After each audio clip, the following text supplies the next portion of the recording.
नमस्कार। आप सभी का मैथमेटिक्स कॉर्नर में स्वागत है। आज हम लोग डिस्कस करेंगे माध्यमिक 2025 में मैथ की परीक्षा में कौन कौन से प्रश्न आएंगे, किस नंबर में कौन सा क्वेश्चन रहेगा।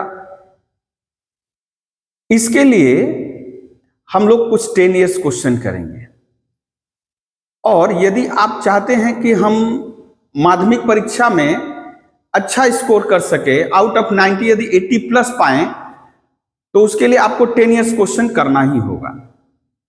जितना क्वेश्चन का आप प्रैक्टिस करिएगा उतने ही आप में परफेक्शन आएगा और आप उतने ही दक्षता के साथ आप उस 3 घंटा 15 मिनट में पूरे क्वेश्चन को बिना गलती किए आप कर सकते हैं। आज हम लोग एक सीरीज शुरू कर रहे हैं जिसमें क्वेश्चन नंबर 1, 2, 3, 4 डॉट डॉट ऐसे करके बहुत सारे क्वेश्चन रहेंगे। एक नंबर क्वेश्चन में आप जानते हैं कि एमसीक्यू बेस्ड क्वेश्चन होता है। 2 नंबर में फिल इन द ब्लैंक होता है या ट्रू फॉल्स दे देता है। यदि 2 नंबर में फिल इन द ब्लैंक दे दिया तो 3 नंबर में ट्रू फॉल्स दे देता है।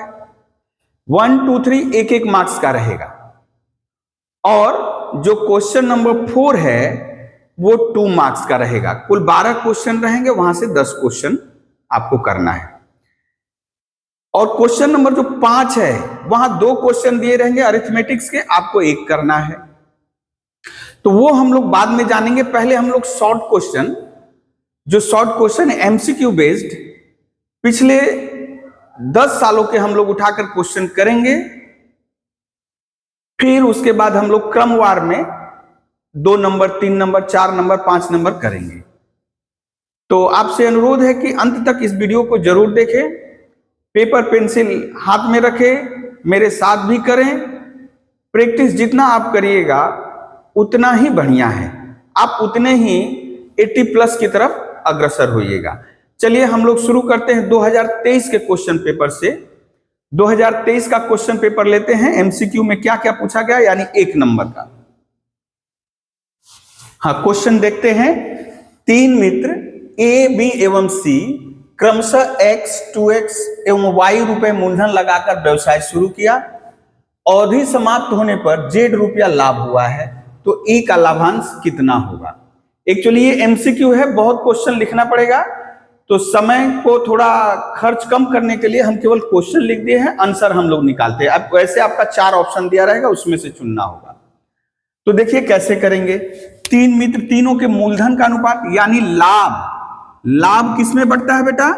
लाभ जो बटेगा उनके द्वारा लगाए गए मूलधन के अनुपात में बटेगा। तो उनके मूलधन का अनुपात, उनके मूलधनों का अनुपात, उनके मूलधनों का अनुपात कितना हो जाएगा? तो ए कितना मूलधन लगाया है? ए कितना मूलधन लगाया है? x, बी कितना लगाया है? 2x और सी कितना लगाया है? y। यानी जिस अनुपात में ये मूलधन लगाएंगे उसी अनुपात में लाभ को बांटेंगे। तो x अनुपात 2x अनुपात y। तो उन अनुपातिक योग कितना हुआ? अनुपातिक योग कितना हुआ? अनुपातिक योग हुआ x plus 2x plus y, यानी तीनों जो अनुपात के पद है तीनों, उनका योगफल यानी 3x प्लस y। कुल लाभ दिया हुआ है कितना? कुल लाभ दिया हुआ है z रुपया, z रुपया दिया हुआ है। तो a का लाभांश कितना हुआ? आपको पूछा a का लाभांश, तो कुल रुपए का, कुल लाभ का कितना हिस्सा मिलेगा? तो a का ये है x by 3x plus y, यानी आपका मतलब गुणा, तो z into x by 3x plus y, इतना रुपया। यानी आप इसको लिख सकते हो xz by 3x plus y रुपया। ये हुआ a का लाभांश, यही है आंसर। ये पहला क्वेश्चन था। ए का लाभांश आया x into Z by 3x plus y। अब चलिए लेते हैं दूसरा क्वेश्चन। एक बार पॉज करके बढ़िया से देख लीजिएगा। अब नेक्स्ट क्वेश्चन लेते हैं बेटा, देखिए एक्स स्क्वायर बराबर एक्स, एक्स स्क्वायर बराबर एक्स, ये जो समीकरण है एक्स स्क्वायर बराबर एक्स, इसके समाधान की संख्या कितनी होगी, इसके समाधान की संख्या कितनी होगी। तो एक्स स्क्वायर बराबर एक्स, इसको यदि हम देखें x square minus x equals to 0, और ये क्या हो गया, ये तो द्विघात समीकरण हो गया। ये द्विघात समीकरण जहां पर, यानी इसका चेहरा कैसे मिल रहा है, एक द्विघात समीकरण उसका जो चेहरा होता है ये होता है, यानी एक्स स्क्वायर का कोएफिशिएंट ए 0 नहीं होगा। तो ये देखिए ए की जगह कौन बैठा हुआ है बेटा, ए की जगह 1, बी की जगह -1 और सी की जगह 0।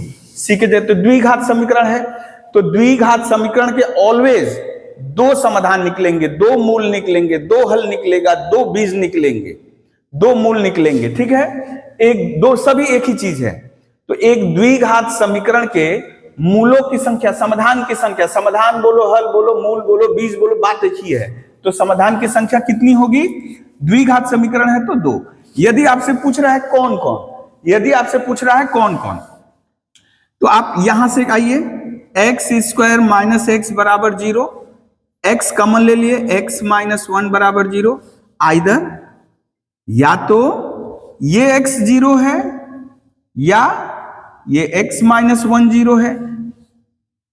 तो यहां से x का मान 1, एक मान आया 0 और एक मान आया 1, तो मूलों की संख्या कितनी हुई, 2 हुई। तो एक द्विघात समीकरण के मूलों की संख्या ऑलवेज कितनी होगी, 2 होगी। ये जो शॉर्ट क्वेश्चन ऐसे ही रहता है, ये एक समीकरण दे देगा, बोलेगा इसके मूलों की संख्या कितनी है, तो 2, समाधान की संख्या 2, हल कितने होंगे 2, बीज कितने होंगे 2। ओके, नेक्स्ट क्वेश्चन लेते हैं। अब यहां एक क्वेश्चन दिए हैं बेटा, देखो, दो वृत्त परस्पर अंतःस्पर्श करने से, दो वृत्त एक दूसरे को परस्पर अंतःस्पर्श कर रहे हैं, तो दोनों वृत्तों के सरल स्पर्शकों की संख्या कितनी होगी। अच्छा, पहले स्पर्शक हम लोग बात करें।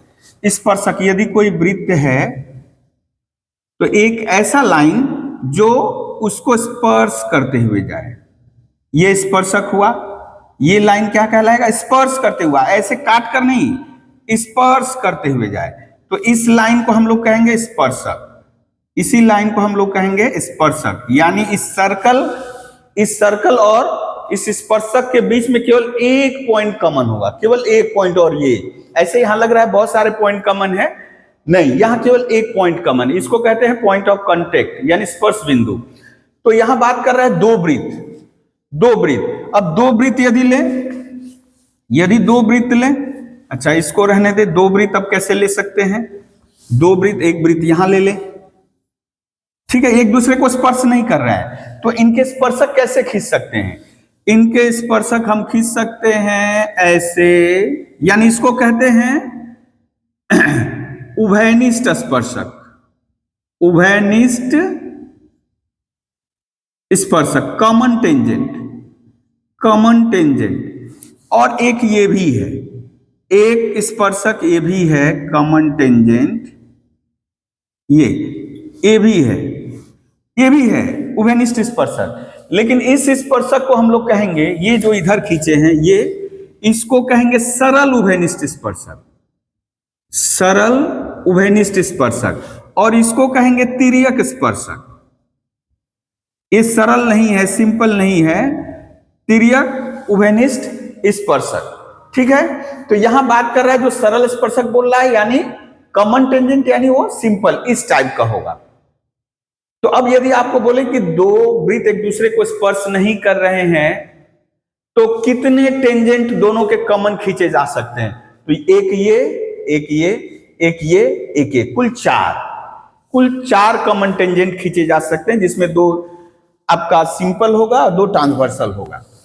लेकिन यहां प्रश्न वो नहीं है, प्रश्न है कि दो वृत्त एक दूसरे को अंतःस्पर्श कर रहे हैं। मान लीजिए एक वृत्त ये है, एक वृत्त ये है, और दूसरा वृत्त ये बना रहे हैं, दूसरा वृत्त ये बना रहे हैं, एक दूसरे को अंतःस्पर्श कर रहा है।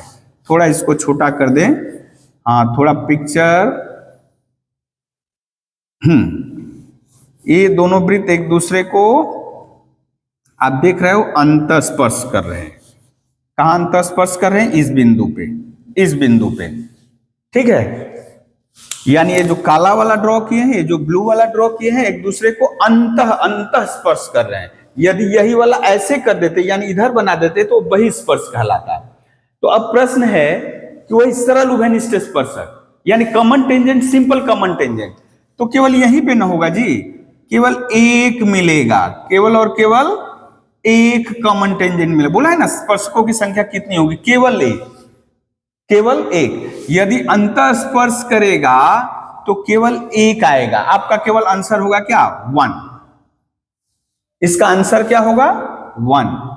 लेकिन यदि यही बहिस्पर्श करता बेटा, मान लीजिए बहिस्पर्श करता, बहिस्पर्श करता कहने का मतलब यदि हम लोग धर ले ऐसे कोई है, ऐसे कोई सर्कल है, ये कोई सर्कल है, ये कोई सर्कल है, तो कितने टेंजेंट खींच सकते थे? एक ऐसे आ जाता, ये सिंपल यानी सरल, और एक ये भी कॉमन टेंजेंट होता, यानी कुल कितने आएंगे?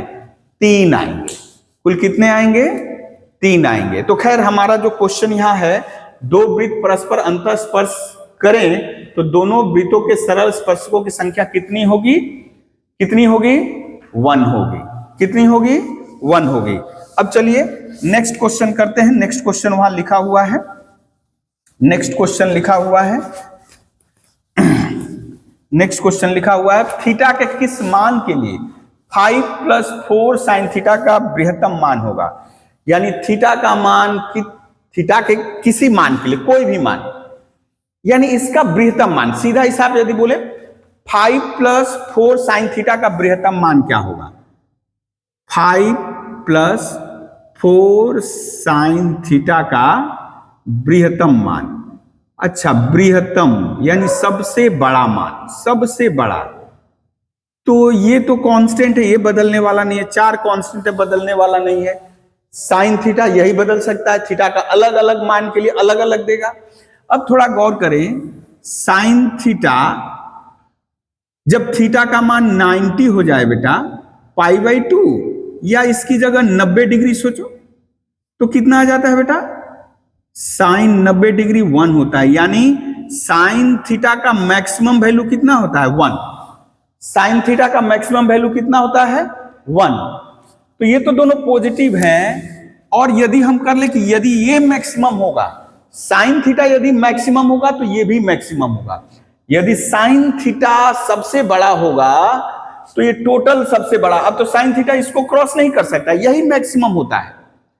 साइन थीटा 0, अभी जो आपके सिलेबस में है 0 से 1, यानी न्यूनतम वैल्यू 0 और अधिकतम वैल्यू 1। यदि 0 बैठाएंगे तो 5 हो जाएगा, वो सर्वनिम्न मान होता है। और यदि 1 लेंगे तो कितना हो जाएगा जी? 1 ले लेंगे तो कितना हो जाएगा? 5 + 4 × 1, तो कितना हो जाएगा जी? 9। तो थीटा के किसी मान के लिए any value, for any value of theta, 5 + 4 sin theta का मैक्सिमम वैल्यू कितना होगा? मैक्सिमम वैल्यू होगा 9। यही है आपका जवाब, यही है आपका जवाब। चलिए अब नेक्स्ट क्वेश्चन देखते हैं। इस क्वेश्चन को देखते हैं बेटा। दो ठोस गोलकों के आयतन का अनुपात 27:8 है। याद रखो, यदि कोई ठोस गोलक है, ठोस गोलक है, तो यदि मान लीजिए इसका R1 है, इसका रेडियस R1 है, और एक कोई ठोस गोलक है, उसका यदि हम धर ले कि उसका रेडियस R2 है, उसका रेडियस R2 है, तो उनके वॉल्यूम, ये हुआ रेडियस का रेशियो R1:R2। ये याद रखना, यदि रेडियस का रेशियो, रेडियस अर्ध व्यास का अनुपात यदि R1:R2 है, तो वॉल्यूम का रेशियो कितना होगा? वॉल्यूम का रेशियो होगा R1³ और सरफेस एरिया, सरफेस एरिया का क्या होगा? यानी पार्श्वतल जो curve surface area, curve surface area, उसका क्या होगा बेटा? उसका होगा R1² R2²। ये R1, यदि रेडियस का रेशियो पता है तो वॉल्यूम ये होगा, ये होगा। या उल्टा करके यदि रेशियो एरिया, सरफेस एरिया दिया है R1² अनुपात दिया है, तो हम लोग सीधे यदि डायरेक्ट आंसर पे जाना होगा तो इसका √R1 का स्क्वायर रूट ये R12 का स्क्वायर दिया है तो इसका स्क्वायर रूट R2 लिख सकते हैं। या यदि वॉल्यूम दिया है, पूछ रहा है कि उसका रेडियस का रेशियो क्या होगा, तो यदि R1 cube is to R2 cube है तो इसका क्यूब रूट ले लेंगे R1, इसका क्यूब रूट ले लेंगे R2, ठीक है ना। लेकिन यहाँ थोड़ा मसला कुछ और है। यहाँ मसला दिया हुआ है बेटा, आयतन का अनुपात दिया है, वॉल्यूम का रेशियो दिया है, आयतन, ठीक है ना, दोनों गोलक के आयतन का। यदि हम धर ले बड़ा वाला गोलक, अच्छा वॉल्यूम 1 इज टू वॉल्यूम 2 दिया है 27:8, ये बड़ा वाला है। तो इसका अर्धव्यास हम लोग धर ले रहे हैं, इसका जो रेडियस है धर लिए R1 और इसका रेडियस धर लिए R2, तो कितना हो जाएगा 3, यानी इसका क्यूब रूट 27 का क्यूब रूट 3 और 8 का क्यूब रूट 2, 8 का क्यूब रूट 2। तो अब देखिए तो क्वेश्चन हो गया उनके वक्र तल का अनुपात क्या होगा, तो इसका ये हुआ रेडियस का, तो ये जो सरफेस एरिया का क्या होगा R1 square is to R2 square, यानी 3 3 जा 9, 2 2 जा 4, 3 3 जा 9, 2 2 जा 4। क्लियर है। यदि ये आप जान रहे हो तो आराम से इसको कर सकते हो। ऐसे हम लोग और तरीके से कर सकते हैं। यदि हम लोग धर ले उसका रेडियस बड़े वाले का धर लिए R1, दूसरे का R2, वॉल्यूम निकालेंगे वहां से R1 क्यूब। जैसे देखिए ये मान लीजिए शॉर्टकट मेथड हुआ। यदि हम लेंथी प्रोसेस में जाएं तो ये माना बड़े वाले गोलक का अर्धव्यास धर लिए R1, तो इसका वॉल्यूम क्या हो जाएगा बेटा, आयतन क्या हो जाएगा इसका आयतन हो जाएगा, गोलक का क्या होता है 4/3 पाई, ये R1 धर ले रहे तो R1 क्यूब हो जाएगा, ठीक है। और छोटे वाले गोलक का अर्धव्यास धर लिए R2, तो इसका आयतन कितना हो जाएगा जी, इसका आयतन हो जाएगा 4/3 पाई R2 क्यूब। तो अकॉर्डिंग टू क्वेश्चन ये जो रेशियो दिया है 4/3 pi R1 cube is to 4/3 pi R2 cube equals to 27:8। तो जो अभी हम लोग बात बोल रहे थे, यदि इतना बाई इतना करोगे 4/3 pi R1 cube by 4/3 pi R2 cube equals to 27/8, ये कट गया पूरा का पूरा। तो यहां से देख रहे हो बेटा R1/R2 का होल क्यूब 3/2 का होल क्यूब हटा दो, तो R1 इज टू R2 कितना आ गया 3:2 आ गया। तो वही हम लोग किए डायरेक्ट, ठीक है। अब उसके बाद सरफेस एरिया निकालना होगा, R1 इज टू R2 आ गया। सरफेस एरिया क्या होगा, सरफेस एरिया यही कर दे रहे हैं, यानी वक्रतल, वो जो वक्रतल कर्व सरफेस वक्रतल का क्षेत्रफल क्या होगा, वक्रतल का क्षेत्रफल फॉर्मूला क्या है 4 पाई R1 स्क्वायर और यहां हो जाएगा 4 पाई R2 स्क्वायर। तो जो वक्रतल का अनुपात क्या हो जाएगा, वक्रतल का रेशियो, वक्रतल का अनुपात क्या हो जाएगा 4 पाई R1 square by 4 pi R2 square. ये कैंसिल हो गया, R1/R2 पता है 3/2 होल स्क्वायर कर दो 9/4, वही आया है आपका। इतना कैलकुलेशन करिएगा, ये सीधे हम यहां से कर सकते हैं। ओके, अब इस क्वेश्चन को देखते हैं बेटा। एक चल राशि के तीन मान 4, 5 और 7 है। यदि हम धर ले वो चल राशि, ऐसे कर लो आप, ऐसे समझते हो आप। ये मान लीजिए वो चल राशि कौन है, वो चल राशि हम लोग मान लिए x है, तो यहां x लिख दिए। और किसी कच्चे तथ्य में डेटा में x कितनी बार आया है, x जितनी बार आया होता है उसको कहते हैं आवृत्ति। तो आवृत्ति को हम लोग आप हिंदी में भी लिख सकते हो या f से भी दर्शा, बारंबारता f।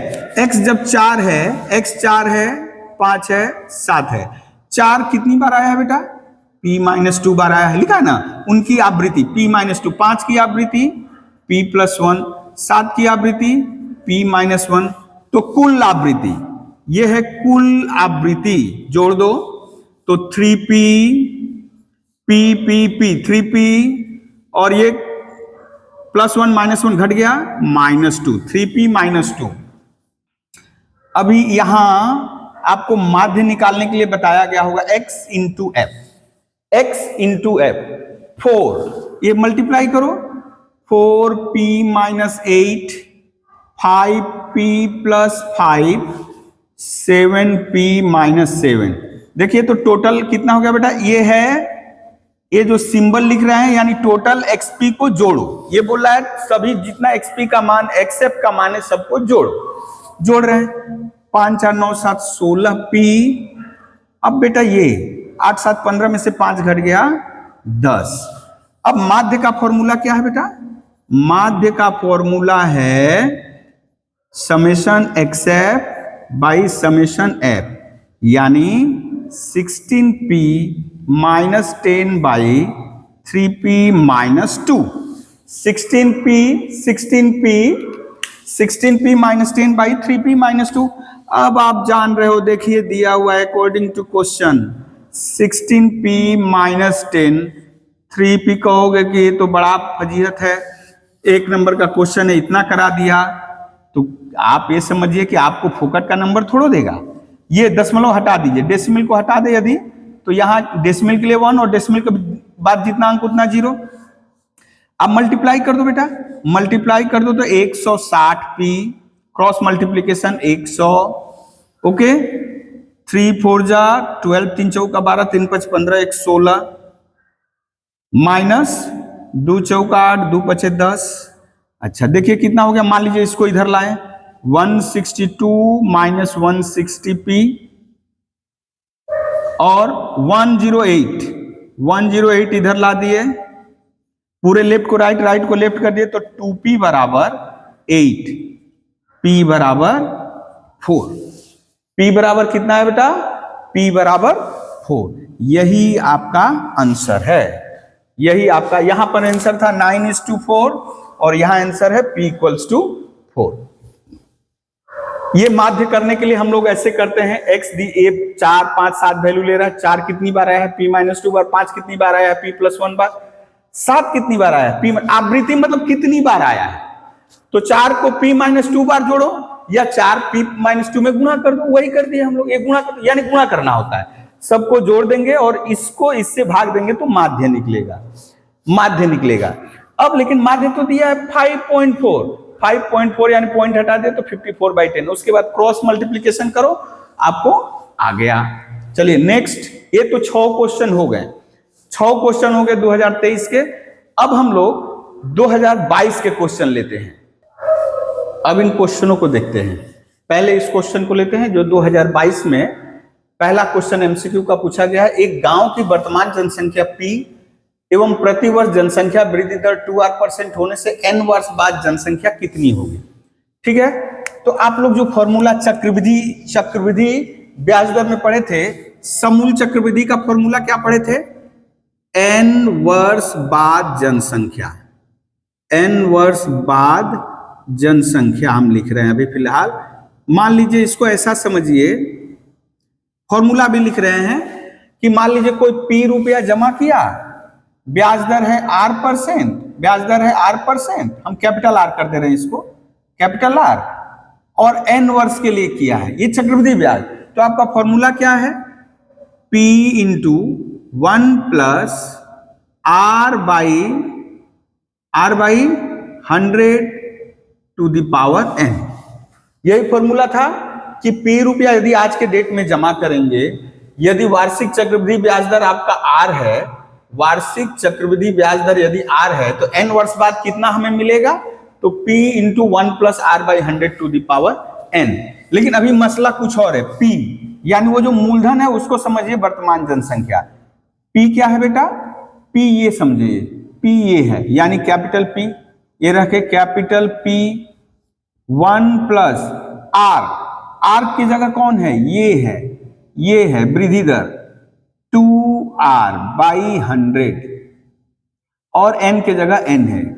ठीक है, तो आपका कितना हो गया, P1 + r/50, अब 50 टू द पावर n, आपका आंसर हुआ ये आंसर हुआ, आपका आंसर हुआ p into 1 plus r/50 to the power n। एक बार देख लीजिए फिर से उसको, एक बार ध्यान से समझ लीजिए क्वेश्चन को। जो फॉर्मूला वहां चक्रवृद्धि ब्याज दर में हम लोग पढ़े थे समूल चक्रवृद्धि का, तो ये समूल चक्रवृद्धि पूछ रहा है। कुल जनसंख्या p है तो स्मॉल p की जगह कैपिटल P बैठा दिया, 1 प्लस यही हमारा r है जो वृद्धि दर है, ठीक है, तो 2r/100 और n की जगह n। अब नेक्स्ट क्वेश्चन लेते हैं। पूछ दिया है 3 अनुपात दिए, a:b, b:c, c:d। अच्छा, यहां से a/b कितना आया, a/b आया 2/3। यहां से b/c कितना आया 5/8, और यदि बोले यहां से c/d कितना आया 6/7। यदि हम तीनों अनुपात के लेफ्ट हैंड साइड को मल्टीप्लाई कर दे, तीनों रेशियो के लेफ्ट हैंड साइड को हम मल्टीप्लाई कर दें, तो अब इसका वैल्यू क्या है 2/3, इसका वैल्यू क्या है 5/8 और इसका वैल्यू क्या है 6/7। ये b से b कैंसिल, c से c कैंसिल, 3 2 जा 6, 2 4 जा 8, 2 2 जा 4, यानी कितना निकला बेटा 5/14, 5/14। तो a:d इक्वल्स टू 5:14, ये है आपका a:d का मान, a:d का मान। एक बार कैलकुलेशन देख लीजिए। अब नेक्स्ट क्वेश्चन को लेते हैं, यहां समझ में आ गया। नेक्स्ट क्वेश्चन, फातिमा, श्रेया और स्मिता कुल 6,000 रुपया लगाया है व्यवसाय में, यानी इनका कुल मूलधन, अलग अलग मूलधन नहीं दिया है, और 1 वर्ष बाद तीनों को लाभ का कितना अंश मिल रहा है 50, 100, 150 क्रमशः। तो अच्छा, हम लोग जानते हैं बेटा लाभ किस में बांटा जाता है, लाभ हमेशा मूलधन के अनुपात में, यानी लाभ का अनुपात। यदि हम लोग लिखे लाभांश का अनुपात, लाभ किस में बांटा जाएगा, किस अनुपात में, तो मूलधन के अनुपात में, मूलधनों का अनुपात, ठीक है, मूलधनों का अनुपात। तो जो पहले हम लोग मूलधन दिया रहता था हम लोग लाभ निकालते थे, अभी उल्टा है, तो हम यहां से लाभ का अनुपात निकालेंगे, तीनों के लाभ का अनुपात, तीनों के लाभ का अनुपात, तीनों के लाभ का अनुपात क्या हो जाएगा, यानी पहले फातिमा है तो फातिमा है तो फातिमा, फिर उसके बाद है श्रेया, उसके बाद है स्मिता। तो 51 जा 52 जा 100, 53 जा, तो यानी कितना है बेटा 1:2:3।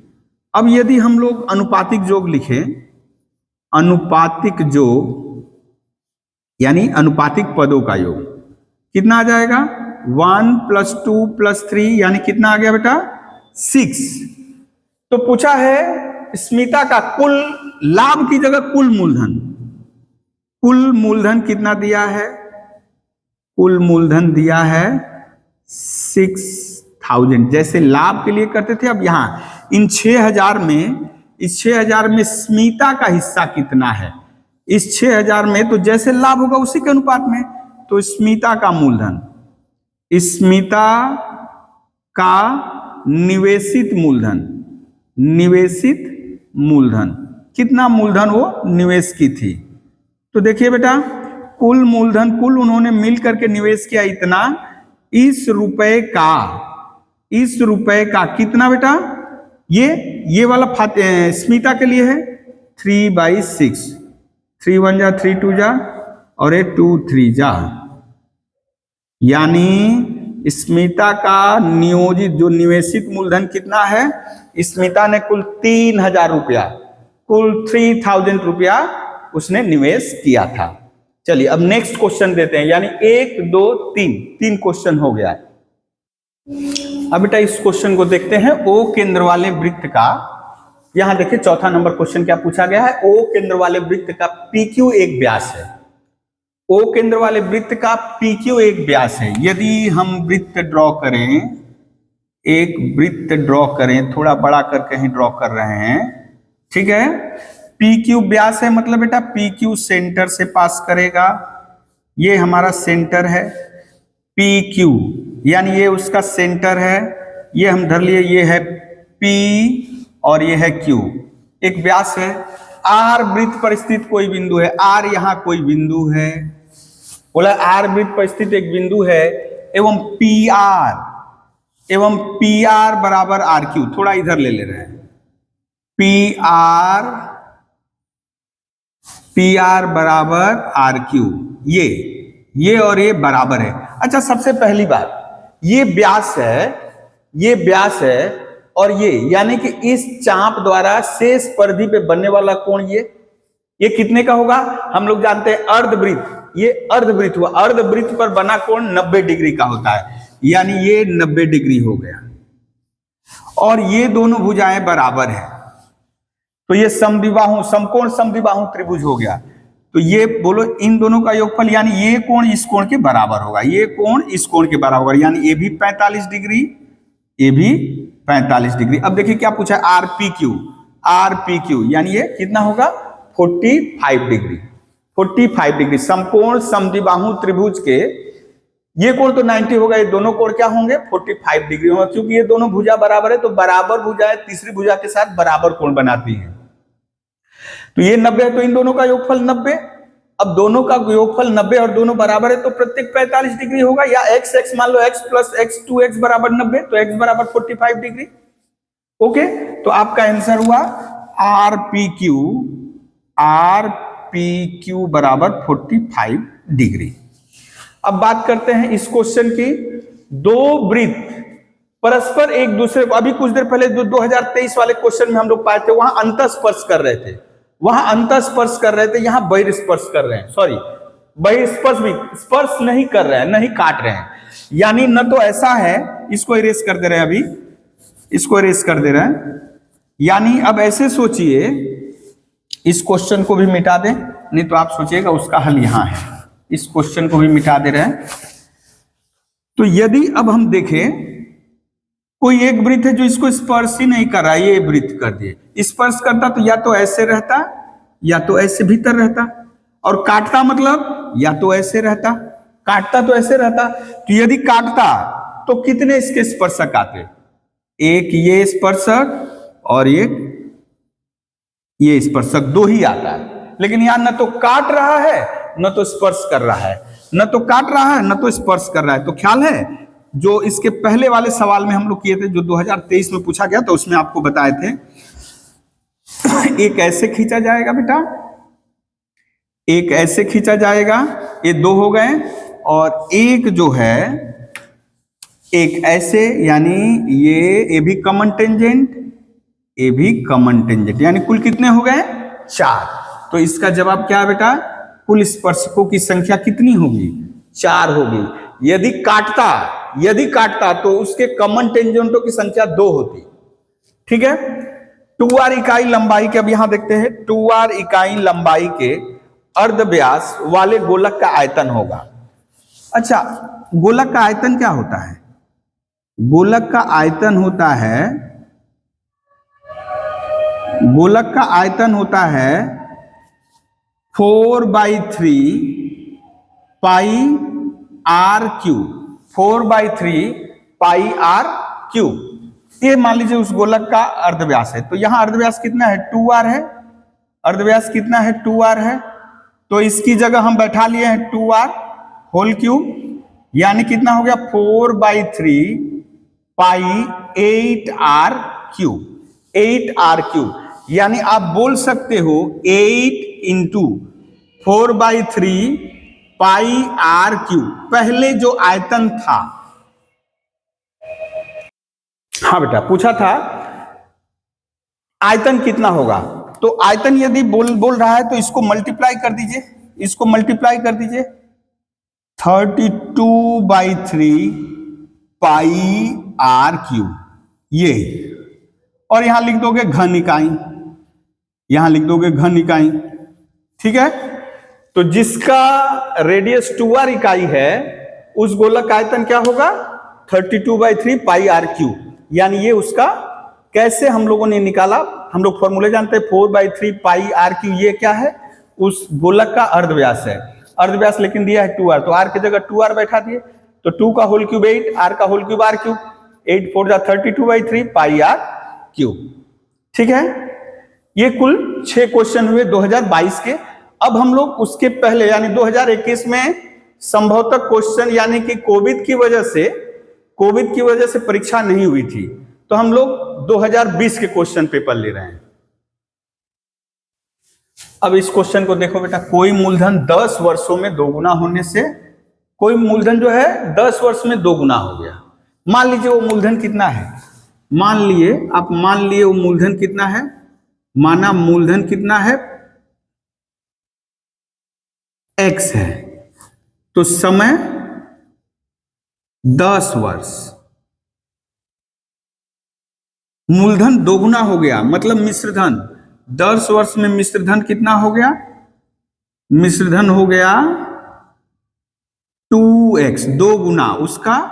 तो बोलो ब्याज कितना हुआ, ब्याज कितना हुआ, ब्याज नहीं ब्याज, हाँ, तो मिश्रधन माइनस मूलधन, मिश्रधन माइनस मूलधन, ये हो गया बेटा 2x माइनस x यानी x।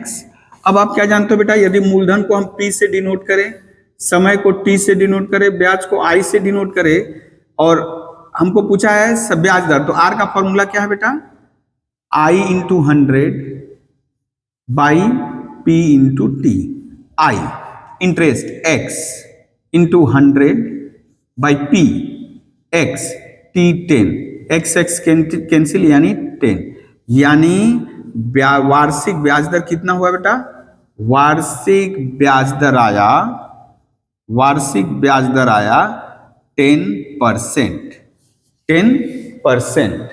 ओके ओके, अब इस क्वेश्चन को देखते हैं। x² minus 7x plus 3 equals to 0 समीकरण के दोनों मूलों का गुणनफल क्या होगा। दोनों मूलों, आपको मूल फाइंड आउट नहीं करना है, मूल नहीं निकालना है, अभी हम इसको कंपेयर करेंगे स्टैंडर्ड फॉर्म से। इसको कंपेयर करेंगे, स्टैंडर्ड फॉर्म होता है ax² plus bx plus c equals to 0।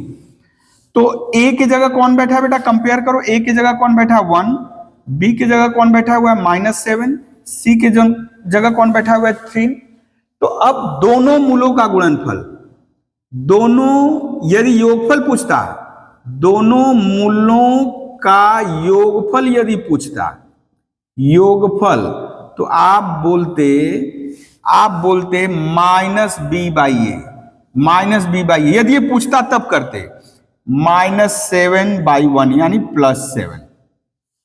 लेकिन पूछा है आपको क्या, दोनों मूलों का गुणनफल।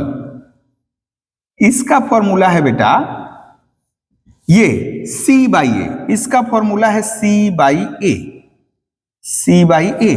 तो c का वैल्यू है 3, a का वैल्यू 1 यानी 3। तो दोनों मूलों का गुणनफल, आपको गुणनफल पूछा है तो कितना आएगा 3 आएगा, दोनों मूलों का गुणनफल कितना आएगा 3 आएगा। अब नेक्स्ट क्वेश्चन को देखते हैं बेटा, नेक्स्ट क्वेश्चन को देखते हैं। नेक्स्ट क्वेश्चन है ओ केंद्रीय वृत्त की दो जीवाएं AB और CD की लंबाई समान है। AB और CD, मान लीजिए एक हम सर्कल पहले ड्रॉ करें, एक सर्कल पहले ड्रॉ करें,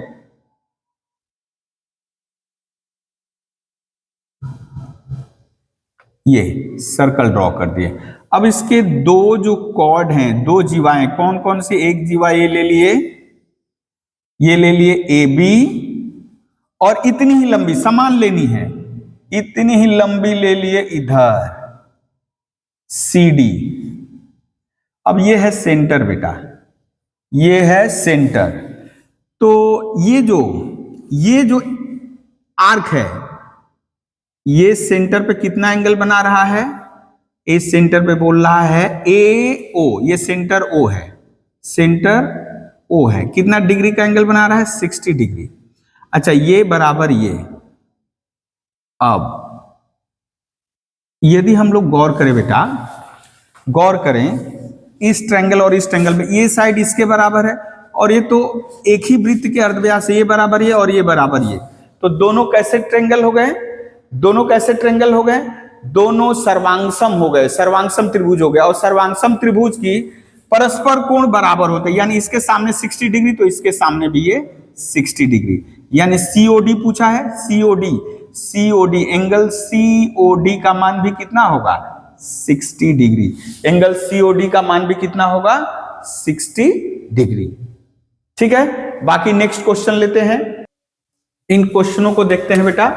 दो लंब वृत्ताकार शंकु के आयतन का अनुपात 1:4 दिया है और उनके आधार के अर्धव्यास का अनुपात 4:5 दिया है, तो उनके ऊंचाई का अनुपात निकालना है। मान लीजिए दो शंकु ये है, एक शंकु हम लोग धर लिए ये है, एक शंकु ये है, ठीक है, और दूसरा शंकु मान लो ये है, दूसरा शंकु ये है, ठीक है। तो ये मान लीजिए पहला शंकु, ये दूसरा शंकु, सपोज ये पहला शंकु, ये दूसरा शंकु है, ठीक है। ये फर्स्ट कोण C1, ये दूसरा कोण C2।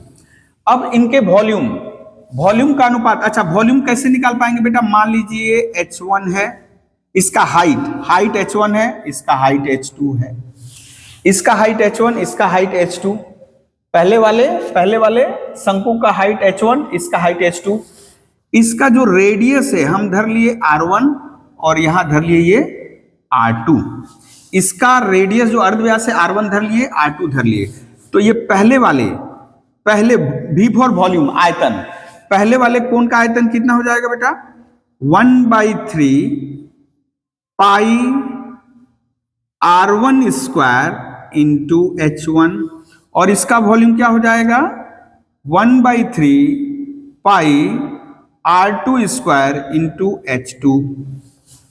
ठीक है, क्या गिवन है, क्या गिवन है 4:5, यानी गिवन है R1:R2 इक्वल्स टू 4:5, ये दिया है, यानी R1/R2 बराबर 4/5, ये दिया गया है। तो बेटा हम यदि अकॉर्डिंग टू क्वेश्चन करें V1/V2 आपको दिया है 1/4, V1/V2 पहले कोण का आयतन और दूसरे कोण का आयतन का अनुपात 1/4। अब V1 का वैल्यू बैठा दो, V1 का वैल्यू बैठा दे 1/3 pi R1 square into H1, 1/3 pi R2 square into H2 equals to 1/4। अब बेटा ये तो कट जाएगा, 1/3 पाई कट गया, R1/R2 का होल स्क्वायर इंटू H1/H2 बराबर 1/4। R1/R2 आपको पता है 4/5, इसकी जगह बैठा दो 4/5 का whole square into H1/H2 equals to 1/4। अब बेटा ये क्या देगा, ये देगा H1H2 1/4, ये उल्टा हो जाएगा, यानी 5 का स्क्वायर 25 ऊपर चला गया, 4 का स्क्वायर 16 नीचे चला आया, यानी अब देखिए बेटा H1:H2, यानी 25:16 4 जा 64, ये आपका आंसर है, ये आपका आंसर है 25:64, यानी दोनों ही कोण के, दोनों ही शंकु के ऊंचाई का अनुपात 25:64।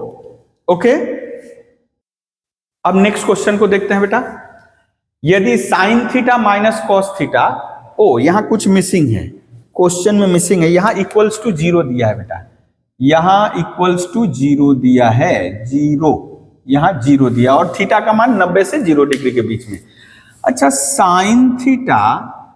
Sign theta minus cos theta बराबर यदि 0 दिया है तो आप तो लिख सकते हो ना जी साइन थीटा बराबर कॉस थीटा। अब दोनों तरफ कॉस थीटा से भाग दे दो, दोनों तरफ कॉस थीटा से भाग दे दोगे तो हो जाएगा sine theta by cos theta, और कॉस थीटा को कॉस थीटा से भाग दोगे 1। अब ये साइन बाई कॉस क्या होता है, साइन बाई कॉस होता है टैन, टैन थीटा बराबर 1। अब आपको पता होगा टैन में किस एंगल का मान 1 होता है, तो आप बोलोगे 45 डिग्री, टैन 45 डिग्री का मान 1 होता है, तो थीटा का मान कितना है बेटा थीटा का मान 45 डिग्री। अब चलिए निकालना है, अब किसका मान निकालना है, sec theta plus cosec theta बराबर ये जो x दिया है यहां बैठा दे sec 45 degree cosec 45 degree equals to x। अच्छा ये भी √2 ये भी √2, तो x का मान कितना आ गया बेटा 2√2। x का मान कितना आ गया 2√2, यानी √2 मिलकर के 2√2, ये है फाइनल आंसर, यानी x का मान होगा 2√2। ओके, अब आते हैं इस क्वेश्चन में, बात कर रहा है बहुलक की। बहुलक यानी जो बहुत बार आया, जिसकी आवृत्ति मैक्सिमम है, जिसकी फ्रीक्वेंसी मैक्सिमम है।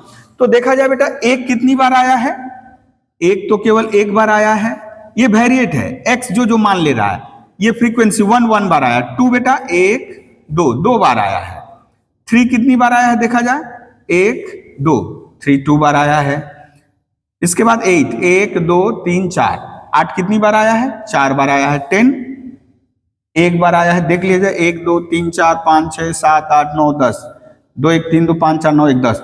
अच्छा इसमें किसकी फ्रीक्वेंसी सबसे ज्यादा है, सबसे ज्यादा फ्रीक्वेंसी ये है, यानी ये क्या है मैक्सिमम फ्रीक्वेंसी। तो जो मैक्सिमम फ्रीक्वेंसी होगी वो किसके लिए है, इस 8 के लिए। तो ये 8 हुआ हमारा बहुलक। कौन सबसे अधिक बार दिखाई दे रहा है इस डाटा में, इस डाटा में सबसे अधिक बार दिखाई दे रहा है 8, इसलिए 8 होगा हमारा बहुलक। यानी ऐसा x का ऐसा वैल्यू जो डाटा में सबसे अधिक बार दिखाई दे रहा है, जिसकी आवृत्ति सबसे ज्यादा है। तो 8 की आवृत्ति 4 है, इसलिए बहुलक हुआ 8। 4 नहीं लिखेंगे, 4 तो उसकी आवृत्ति है।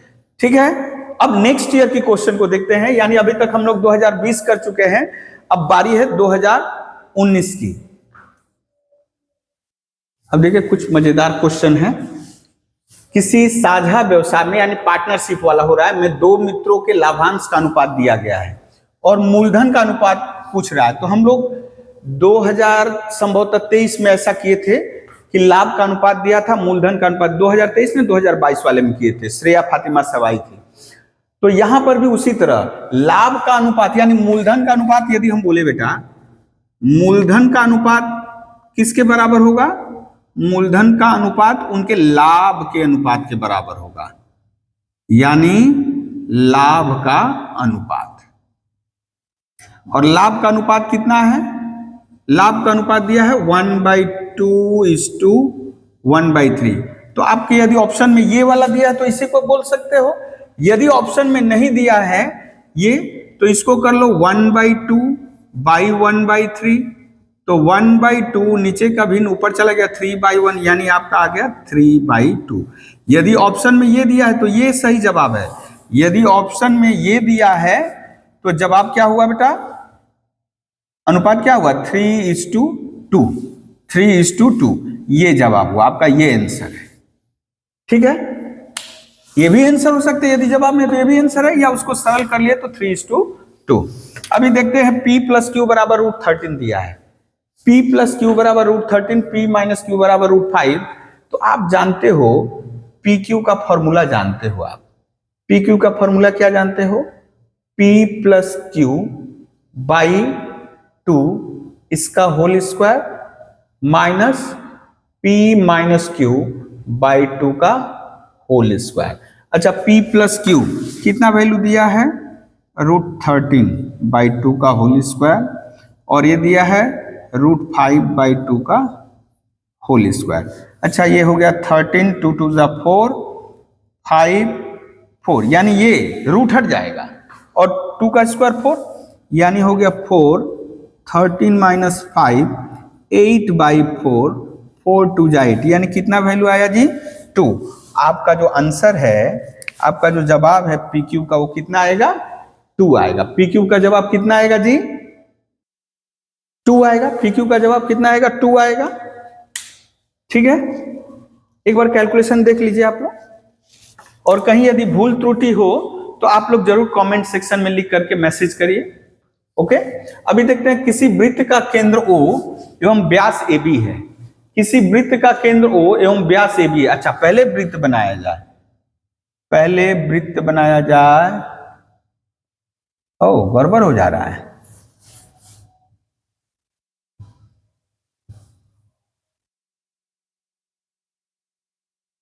ये थोड़ा आड़ा टेढ़ा हो गया है, कोई दिक्कत नहीं। अब बोला है O केंद्र वाले वृत्त में AB व्यास है। AB क्या है? व्यास है। अब ABCD, ये है A, ये है B, ये है AB और ABCD, यानी हम लोग धर लिए बेटा, ये हो गया आपका C और यहां धर लिए ये D। ये हो गया आपका वृत्तस्थ चतुर्भुज ABCD।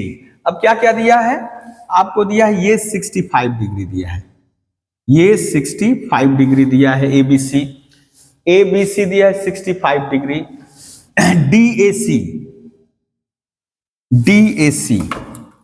DAC ये, यदि हम इसको मिला दे, ये एंगल दिया है बेटा 60, ओके सॉरी, यहां DAC 40 डिग्री, ये दिया है 40 डिग्री, ठीक है। अच्छा ये देखिए, तो ये तो आपका व्यास है, तो ये जो कोण है आपको BCD निकालने के लिए बोला है, BCD, यानी ये एंगल पूछ रहा है, ये एंगल पूछ रहा है, ये एंगल क्वेश्चन किया है। तो थोड़ा चर्चा करें, ये 40, ये 65। अच्छा ये एंगल कितना होगा? ये एंगल, ये एंगल कितना हुआ? ये तो अर्धवृत्त पर बना हुआ कोण है, तो ये कितना डिग्री होगा? 90 डिग्री। ACB जो एंगल है ACB, ये तो अर्धवृत्त पे बना हुआ कोण है, तो ये कितना डिग्री होगा? 90 डिग्री। ये 90, ये 65, तो ये हो जाएगा 180 माइनस 90 माइनस 65, यानी ये कितना हो जाएगा बेटा? 25 डिग्री। आप जैसे जानते हो निकालो, इन दोनों का योगफल 90 होगा, या 180 माइनस 90 माइनस 65 करो, आपका 25 डिग्री आ गया। तो अब बताइए, और ये वृत्तस्थ चतुर्भुज के जो विपरीत कोण होते हैं संपूरक होते हैं, वृत्तस्थ चतुर्भुज के जो विपरीत कोण होते हैं संपूरक होते हैं, यानी इस कोण का जितना टोटल होगा इस कोण का भी टोटल उतना ही होगा। तो ये 40 डिग्री प्लस 25 डिग्री, ये कितना टोटल हो गया बेटा? ये हो गया 65 डिग्री। तो यदि ये 65 डिग्री है बेटा, तो विपरीत कोण संपूरक होते हैं, तो ये कोण कितना निकला बेटा? ये कोण निकला 180 डिग्री माइनस 65 डिग्री। संपूरक होते हैं यानी 180 से घटाइए 115 डिग्री, 115 डिग्री, यानी आपका जो BCD एंगल है, यानी ये वो आपका आया कितना? 115 डिग्री। यह हुआ आपका आंसर, ये हुआ आपका आंसर। चलिए नेक्स्ट क्वेश्चन लेते हैं। इन क्वेश्चनों को लेते हैं बेटा। tan alpha plus cot alpha बराबर 2 होने से tan cube 10 to the power 13 plus cot to the power 13 alpha का मान कितना होगा? थोड़ा इसको देखें।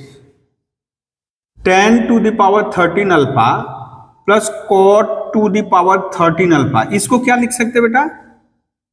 tan अल्फा का पावर 13 और इसको कॉट अल्फा का पावर 13। अच्छा ये tan अल्फा तो ठीक है, और ये 1/10 अल्फा का पावर 13, यानी tan अल्फा का मान निकाल लेंगे तो हमारा tan अल्फा का मान निकाल लेने से हमारा समाधान हो जाएगा। तो अब देखते हैं जो गिवन है, जो दिया गया है, tan alpha plus cot alpha equals to 2। अच्छा इसको क्या लिख सकते हैं जी? tan अल्फा प्लस 1/कॉट मतलब क्या होता है? 1/tan alpha. आप यदि अब देखो बेटा एलसीएम लोगे तो tan अल्फा, इसके नीचे 1 सोचो, tan अल्फा tan अल्फा यानी tan square alpha plus 1 equals to 2, तिर्यक गुणा कर दो, क्रॉस मल्टीप्लीकेशन कर दो, tan square alpha plus 1 2 tan alpha. अब यदि हम देखें बेटा tan स्क्वायर अल्फा, इधर ला दिए 2 tan अल्फा प्लस 1 बराबर 0। अब यहां देख रहे हो किसका होल स्क्वायर है, tan अल्फा माइनस 1 का होल स्क्वायर है, यानी ये द्विघात समीकरण हो गया। तो tan अल्फा माइनस 1 बराबर 0 और tan अल्फा का मान कितना है बेटा, tan अल्फा का मान आया 1, tan अल्फा का मान आया 1, यहां बैठा दो 1, 1 का पावर 13, 1 बाई 1, 1 का पावर 13, 1 प्लस 1 यानी 2, यही आपका सॉल्यूशन है। ये आपका यही 2 आपका आंसर है, जो इसका मान बोल रहा है 2 होगा, इसका मान होगा 2 होगा। ठीक है, अब थोड़ा इस क्वेश्चन को देखते हैं, अब थोड़ा इस क्वेश्चन को देखते हैं। 2√6 सेंटीमीटर भुजा वाले दो घनों को पास पास रखने से, सबसे पहले यानी हम लोग ऐसे कर लिए, दो यानी घन बना रहे हैं, घन, ये घन, हाँ ये, और एक घन ले लिए, एक घन और ले ले, सटा दे इसको, हाँ पिक्चर आपका आएगा,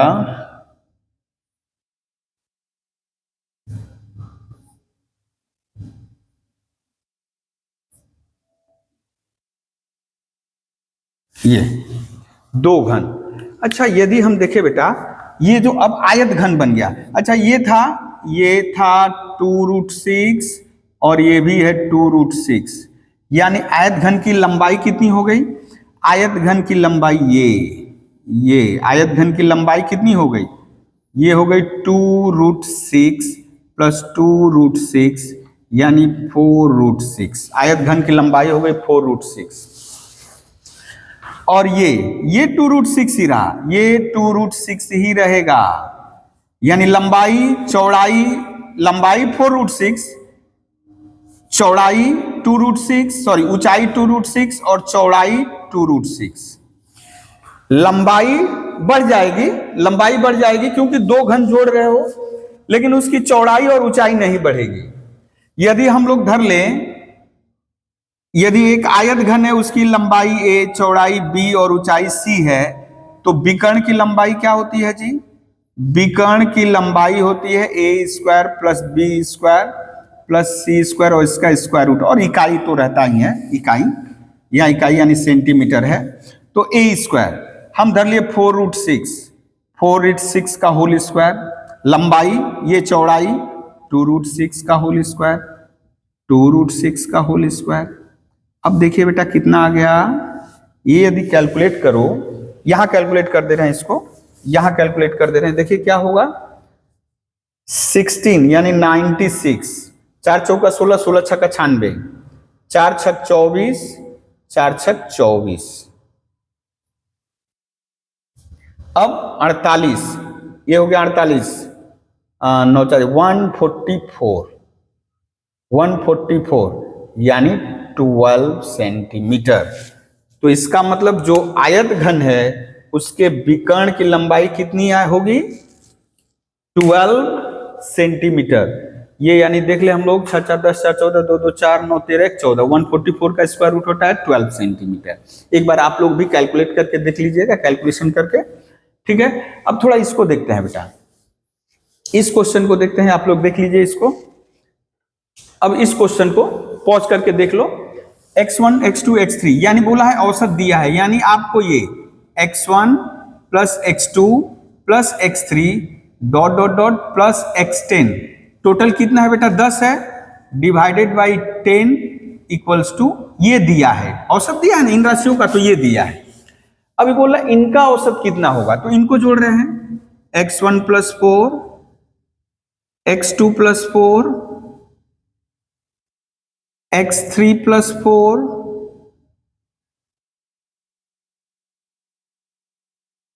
इनका औसत निकालना है, तो इनको जोड़कर कितनी, इनकी संख्या कितनी है 10 है, इनकी भी संख्या 10 है।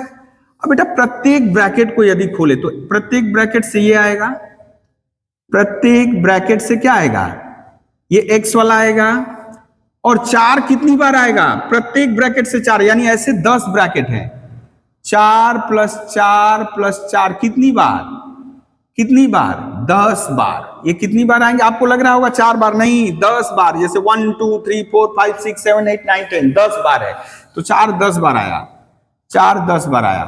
तो ये तो कितना दिया है बेटा, इसको फ्रैक्शन अलग अलग कर लें, फ्रैक्शन यानी भिन्न अलग अलग कर लें, x10/10, और ये बेटा हो जाएगा 4 गुणे 10/10, ये 10 10 10 कट गया। अच्छा ये तो आपको दिया है ना 20, ये तो दिया है 20 और +4, यानी कितना आ गया जी 24। आपका आंसर आया, यानी इनका औसत मान हुआ 24, इनका औसत मान आया 24। एक कुल 4 वर्ष के क्वेश्चन पेपर हम लोग किए हैं, और केवल 1 यानी एमसीक्यू बेस्ड किए हैं, यानी 6 for 24 क्वेश्चन किए हैं। तो आप देख रहे हो कि बहुत ही सिंपल है, क्वेश्चन रिपीट ना हो, लेकिन आप देखिए कैसे हो रहा है, बहुत इजीली ढंग से हो रहा है। यदि आपको बेसिक आइडिया रहेगा तो आप आराम से कर सकते हो, आप अच्छा स्कोर कर सकते हो। चूंकि वीडियो लंबा हो रहा है इसलिए हम और सवाल को शामिल नहीं कर रहे हैं, इसलिए वीडियो हम यही समाप्त कर रहे हैं। और नेक्स्ट वीडियो में हम मिलेंगे, उस समय क्वेश्चन नंबर 2 करेंगे। क्वेश्चन नंबर 2 करेंगे जो होगा आपका ट्रू फॉल्स होगा या फिल इन द ब्लैंक्स होगा। फिर उसके बाद हम लोग 2 मार्क्स के लिए करेंगे जो 4 नंबर में आता है, ठीक है। इसलिए आप लोग नेक्स्ट वीडियो को जरूर देखें, ताकि ये जो शॉर्ट क्वेश्चंस हैं आप इसमें ज्यादा से ज्यादा मार्क्स स्कोर कर सके, यही स्कोरिंग पार्ट होता है। तो आशा करते हैं आपको ये वीडियो पसंद आएगा, और एक आपसे रिक्वेस्ट जरूर रहेगी कि आप लोग औरों को ये जो वीडियो है शेयर करें। यदि कोई वीडियो में त्रुटि रह गई हो तो जरूर हमसे साझा करें, और कैसे हम उसको और बढ़िया से समझा सके इसका आपसे